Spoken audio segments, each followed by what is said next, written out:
Esther 2. Later, when King Xerxes' fury had subsided, he remembered Vashti, and what she had done, and what he had decreed about her.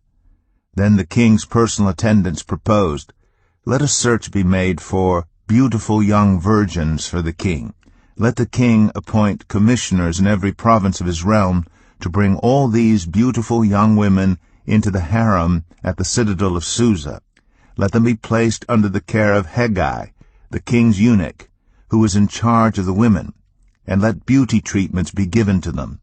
Then let the young woman who pleases the king be queen instead of Vashti." This advice appealed to the king, and he followed it.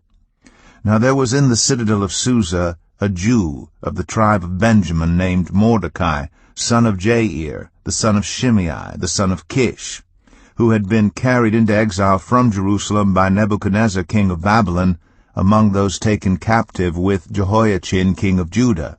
Mordecai had a cousin named Hadassah, whom he had brought up because she had neither father nor mother. This young woman, who was also known as Esther, had a lovely figure and was beautiful.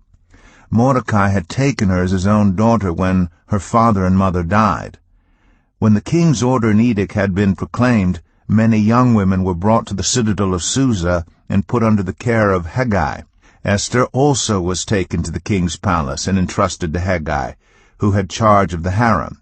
She pleased him and won his favor.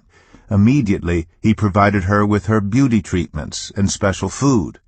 He assigned to her 7 female attendants selected from the king's palace, and moved her and her attendants into the best place in the harem. Esther had not revealed her nationality and family background because Mordecai had forbidden her to do so. Every day he walked back and forth near the courtyard of the harem to find out how Esther was and what was happening to her. Before a young woman's turn came to go into King Xerxes, she had to complete 12 months of beauty treatments prescribed for the women, 6 months with oil of myrrh, and 6 with perfumes and cosmetics. And this is how she would go to the king.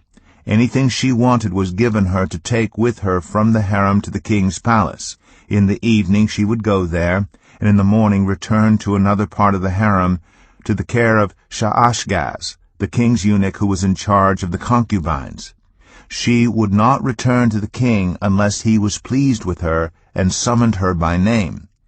When the turn came for Esther, the young woman Mordecai had adopted, the daughter of his uncle Abihail, to go to the king, she asked for nothing other than what Hegai, the king's eunuch who was in charge of the harem, suggested. And Esther won the favor of everyone who saw her. She was taken to King Xerxes in the royal residence in the 10th month, the month of Tebeth, in the 7th year of his reign. Now the king was attracted to Esther more than to any of the other women, and she won his favor and approval more than any of the other virgins. So he set a royal crown on her head and made her queen instead of Vashti. And the king gave a great banquet, Esther's banquet, for all his nobles and officials. He proclaimed a holiday throughout the provinces and distributed gifts with royal liberality. When the virgins were assembled a second time, Mordecai was sitting at the king's gate. But Esther had kept secret her family background and nationality just as Mordecai had told her to do, for she continued to follow Mordecai's instructions as she had done when he was bringing her up.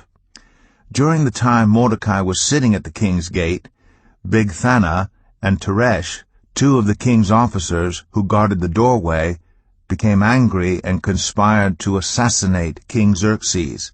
But Mordecai found out about the plot and told Queen Esther, who in turn reported it to the king, giving credit to Mordecai.